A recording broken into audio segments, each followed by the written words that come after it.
Hello students, today let me solve the second problem relating to preparation of vertical comparative trading and profit and loss account.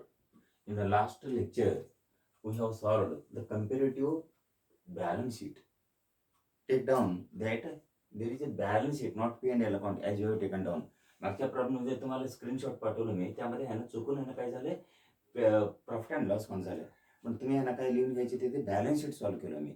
Okay, आता ह्या लेक्चरमध्ये आम्ही कंपेरेटिव्ह trading आणि profit and loss account तयार करायचं आहे. तुम्हाला सेम प्रोफॉर्मा प्रोसिजर आहे, फक्त आम्ही इथे ह्या पर्टिक्युलर कॉलममध्ये बॅलन्स शीटचे पर्टिक्युलर शीट जे आहे ना, ट्रेडिंग आणि प्रॉफिट अँड लॉस अकाउंटचं पर्टिक्युलर्स ह्यानं लिहून घ्यायचे आहे तुम्हाला. आधी ह्यानं लेक्चरचं पर्टिक्युलर सगळं लिहून घ्या. एस-ओ-बी-कॉम आहे, मॅनेजमेंट अकाउंटिंग आहे, comparative trading and profit and loss account आहे, प्रॉब्लेम नंबर सेकंड आहे आणि सॉल्युशन आहे.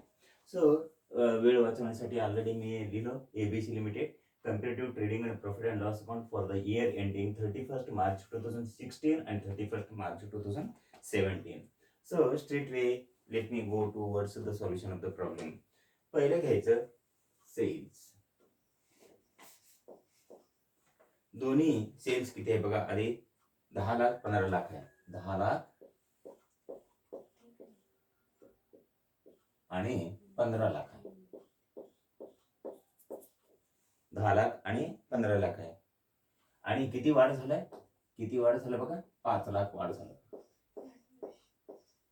10 लाखला 5 लाख, 10 लाखला 5 लाख, तर 100ला 50% प्लस 50%. इथे काही पर्सेंटेज लिहायची गरज नाही, वरचे आहेत तर किती 50%. ओके ठीक आहे. सेल झाल्यानंतर ह्यामधून काय करायचं, ए म्हणायचे, ते सिरियल नंबर ए म्हणून इथे क्लोज करा. नंतर कॅल्क्युलेशन करायचं आहे. आणि नेक्स्ट घ्या calculation of cost of goods sold. Okay, हे कॅल्क्युलेशन इथे करायचे आहे. कसं कॅल्क्युलेशन, आधी ओपनिंग स्टॉक घ्यायची. ते ओपनिंग स्टॉक किती आहे बघा. Opening stock equal to 2 lakh 3 lakh आहे. 2 लाख आणि इथे 3 लाख आहे. राईट. किती वाढ झालाय, 1 लाख रुपये वाढ झाला. किती 1 लाख रुपये इथे वाढ झाली इथे. आणि 2 लाख वर 1 लाख, तर किती 50% झालं, 50%. 50% वाढ झाला. ह्याला ऍड करायचं. ऍड काय काय ऍड करायचं बघा. इथे परचेजेस,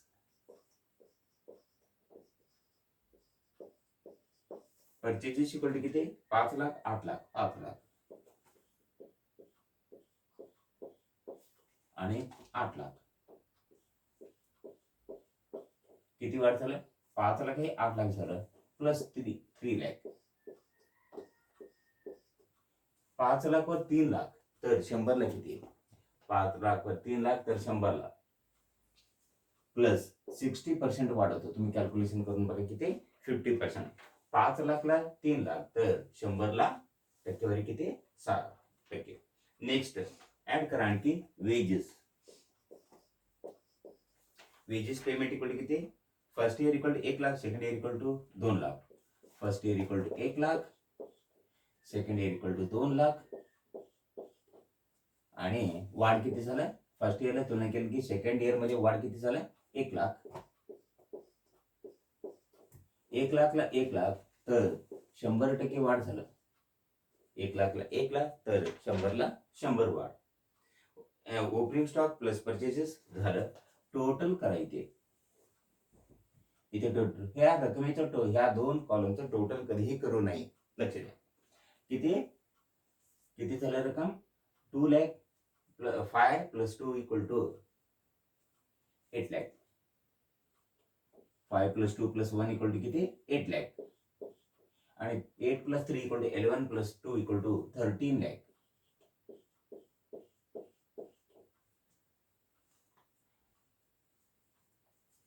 इक्वल टू 8 लाख हे 13 लाख झालं. किती लाख न वाढ झालं, 5 लाख न वाढ.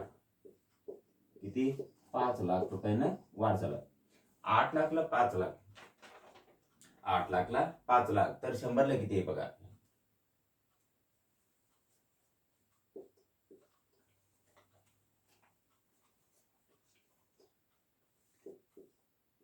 किती 62.50 प्लस झालं. या रकमेतून वजा करायचं आता क्लोजिंग स्टॉक. या रकमेतून क्लोजिंग स्टॉक वजा करायचं लेस क्लोजिंग स्टॉक. किती आहे बघा closing stock by side of the trading account किती 1 लाख 1 लाख. ठीक आहे 1 लाख. इथे सुद्धा 1 लाखच आहे सेकंड इयरला आणि 1 लाख राहिलं आणि वाढ नाही. इथे टक्केवारीमध्ये सुद्धा वाढ नाही, कमी नाही, टक्केवारीमध्ये नाही, रकमेतून नाही. आता लेस करा. हे इक्वल टू काय करायचं हे लेस केल्यानंतर हे सगळे ऍड झालं. हे सगळे लेस केल्यानंतर किती आहे बघा 8 लाख मायनस लेस आहे 7 लाख आणि 13 मायनस 1 12 लाख. 7 लाख हे ह्याला काय म्हणतात equal to cost of goods sold. Therefore म्हणायचं कॉस्ट ऑफ गुड्स सोल्ड. त्याला सिरियल नंबर ते पाहिजे ए झाल्यानंतर आता बी म्हणायचं. 7 लाख हे 12 लाख झालं. कितीनं वाढ झाला 5 लाख न वाढ झालं. 5 लाख 7 लाखला 5 लाख तर 100 लाख. 7 लाखला 5 लाख तर 100 ला किती झालं 71.43 71.43% प्लस झालं याने वाढ झालं. नेक्स्ट इथे क्लोज करायचं था. क्लोज करून ग्रॉस प्रॉफिट म्हणायचे. Gross profit equal to sales मधून कॉस्ट ऑफ गुड्स सोल्ड वजा करायचं. सेल्स म्हणजे नाव काय ए, कॉस्ट ऑफ गुड्स सोल्डचं नाव काय बी. इथे ब्रॅकेट मध्ये लिहायचं ए मायनस बी. आता first year equal to sales किती 10 लाख. हे सूत्र लक्षात ठेवायचं. Sales minus cost of goods sold equal to gross profit. Sales first इयरचे किती 10 लाख आहे. सेकंड इयरचे किती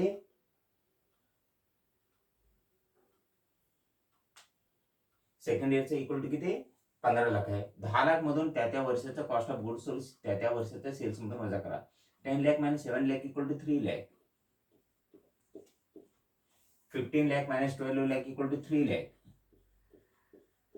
फर्स्ट इयर ग्रॉस प्रॉफिट किती 3 लाख आहे. सेकंड इयरचा ग्रॉस प्रॉफिट इक्वल टू किती 3 लाखच आहे. 3 लाख वजा 3 लाख इक्वल टू डॅश. इथे dash. Gross profit equal to किती डॅश. ग्रॉस प्रॉफिटचं नाव द्या सिरियल नंबर सी. ग्रॉस प्रॉफिटचं नाव काय सिरियल नंबर सी म्हणायचं. इथे क्लोज करा. क्लोज करून त्यानंतर घ्या ऑपरेटिंग एक्सपेन्सेस म्हणायचं.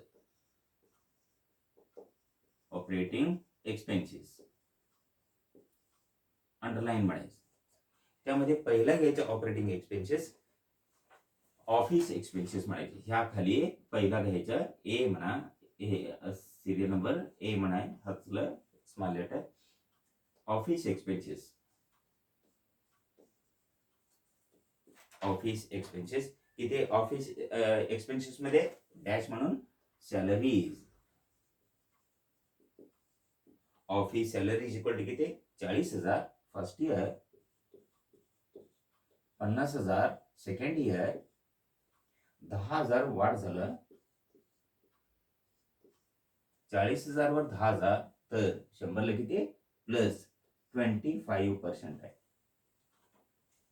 त्यानंतर नेक्स्ट आहे आणखी एक आहे ऑफिस एक्सपेन्सेस सन्ड्री एक्सपेन्सेस आहे.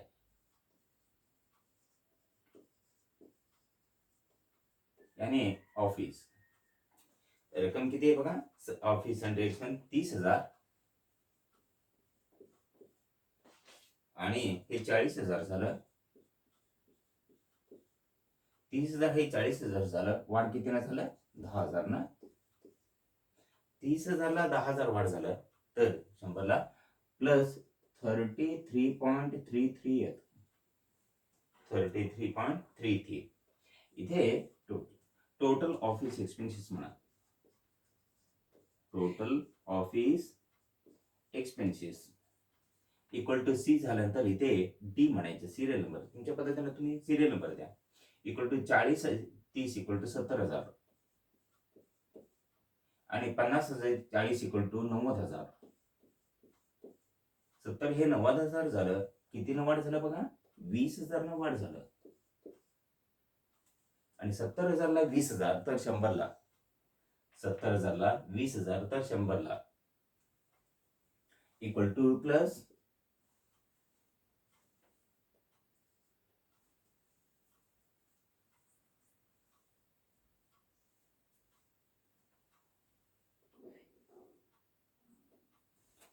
28.57.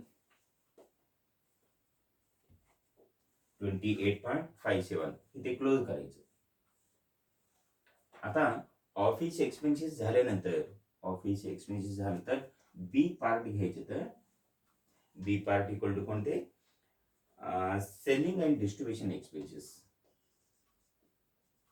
सेलिंग अँड डिस्ट्रीब्युशन एक्सपेन्सेस त्यामध्ये एकमेव आहे कोणते हे बघा, selling and distribution expenses equal to advertising expenses.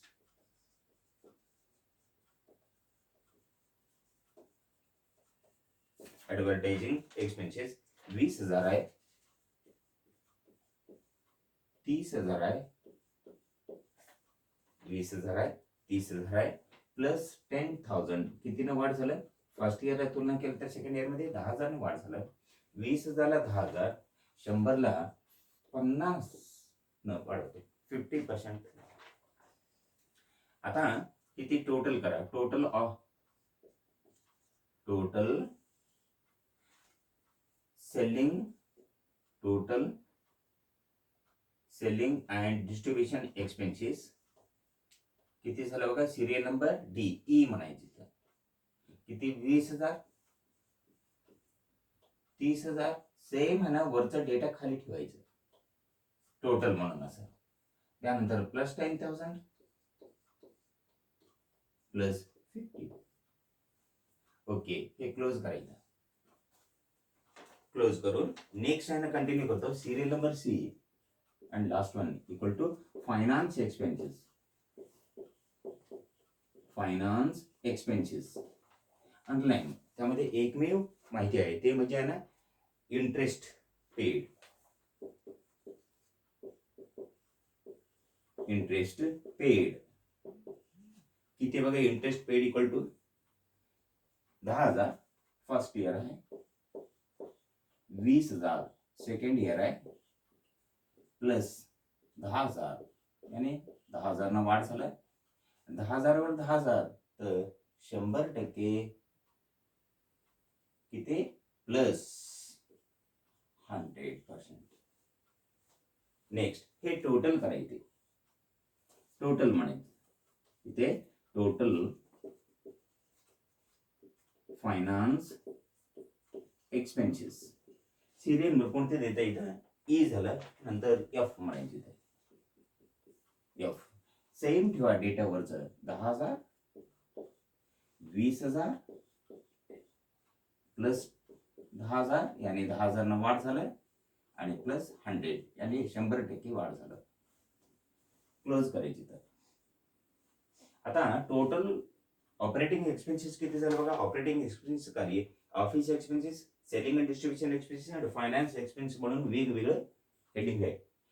किती आहे, ऑफिस एक्सपेन्सेसचा टोटलचा नाव दिलं मी डी इतकं आहे. Selling and distribution expenses total E म्हटलं इतकं आहे. आणि फायनान्स एक्सपेन्सेस एकच असे नका, किती एफ म्हटलं मी, ते सगळे टोटल करा, टोटल ऑपरेटिंग एक्सपेन्सेस भेटेल. देअरफॉर टोटल ऑपरेटिंग एक्सपेन्सेस म्हणजे कोणते कोणते हे बघा. पहिला आहे त्यापैकी ऑफिस एक्सपेन्सेस नाव काय आहे, डी आहे, डी प्लस नंतर आहे selling and distribution expenses E E, नंतर फायनान्स एक्सपेन्सेसचं नाव काय दिलं मी ते एफ, इक्वल टू टोटल करा. आता D equal to 70,000, E equal to 20,000, 90,000 झालं, आणि हे एक 10,000, 1,00,000 झालं. त्याच पद्धतीनं सेकंड इयरचं total office expenses equal to 90,000, selling and distribution expenses 30,000 म्हणजे 1,20,000 झालं, आणि इकडे 20,000. इक्वल टू 90,000, 1,20,000 अधिक 1,40,000 झाला. 1,40,000 किती झाला? 1,00,000 हे 1,40,000 झाला. प्लस कितीनं वाढ झाला? 40,000 न वाढ. आणि 1,00,000 वर 40,000 तर 100 वर 40% प्लस 40%. प्लस 40% हे क्लोज करा. देअरफॉर टोटल ऑपरेटिंग एक्सपेन्सेसचं नाव काय द्यायचं? एफ जी म्हणायचं. जी म्हणजे टोटल ऑपरेटिंग एक्सपेन्सेसचं नाव इक्वल टू काय? जी म्हणजे total operating expenses. Therefore net profit equal to cost of goods sold. तुमच्या माहितीसाठी लिहितो इथे कॉस्ट ऑफ गुड्स सोल्ड ब्रॅकेटमध्ये cost of goods sold minus total operating expenses. म्हणजेच कॉस्ट ऑफ गुड्स सोल्डचं नाव काय आहे? कॉस्ट ऑफ गुड्स सोल्डचं नाव इक्वल टू जस्ट मिनिट इथं net profit equal to gross profit म्हणायचं. थोडक्यात इथे बघा gross profit equal to gross profit minus total operating expenses equal to gross profit equal to first इयरचं किती? Gross profit equal to first इयरचं 3,00,000 आहे. म्हणजे C equal to C minus आणि total operating expense equal to G आहे. G आणि first इयरचं बघा 3,00,000 वजा 1,00,000. 3,00,000 वजा 1,00,000 इक्वल टू किती झालं? 2,00,000 झाले. 2,00,000 आणि 3,00,000 वजा इथे 3,00,000 वजा 1,00,000 इक्वल टू 2,00,000. आणि सेकंड इयरचं इक्वल टू किती आहे बघा? सेम 3,00,000 आहे. आणि सेकंड इयरचं आहे ना total operating expenses equal to म्हणजे जी नंबर दिला आम्ही किती? 1,40,000. 3,00,000 वजा 1,40,000 इक्वल टू 1,60,000. 2,00,000 असलेले नेट प्रॉफिट फर्स्ट इयरला, सेकंड इयरला 1,60,000 झालं. कितीनं कमी झालं? इक्वल टू 40,000 ना कमी झालं.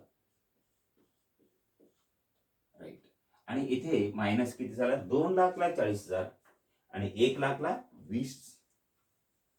2,00,000 बेस फिगर मत आम्ही मूळ रक्कम एवढं टक्केवारी कॅल्क्युलेशन करायचा फरक येतात.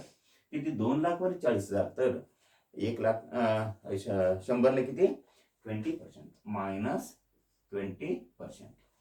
सो हे जे काही ना रक्कम आलेली आहे हे रक्कम आहे. हे विशेषतः हे दोन रक्कम हे रक्कम आहे ना लक्षात ठेवायला पाहिजे.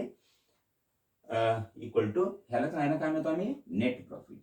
वरती सांगितलेलीच आहे इथे नेट प्रॉफिट म्हणतो मी. हे नेट प्रॉफिट प्रॉब्लेम मध्ये असलेले नेट प्रॉफिट फर्स्ट इयरचा आणि सेकंड इयरचा इथे सुद्धा सेम आहे. फक्त आम्ही व्हर्टिकली तयार केलो. यांना माहिती तुम्ही लक्षात ठेवायचं. सो मागच्या प्रॉब्लेम मध्ये चुकून आहे ना पी अँड एला काउंट झाला होता. तुम्ही बॅलन्स शीट करून घ्या. ह्या प्रॉब्लेमचं तपशील एवढा आहे. सगळे आहे माहिती. सिंपल एक प्रॉब्लेम तुमच्या माहितीसाठी घेतो मी.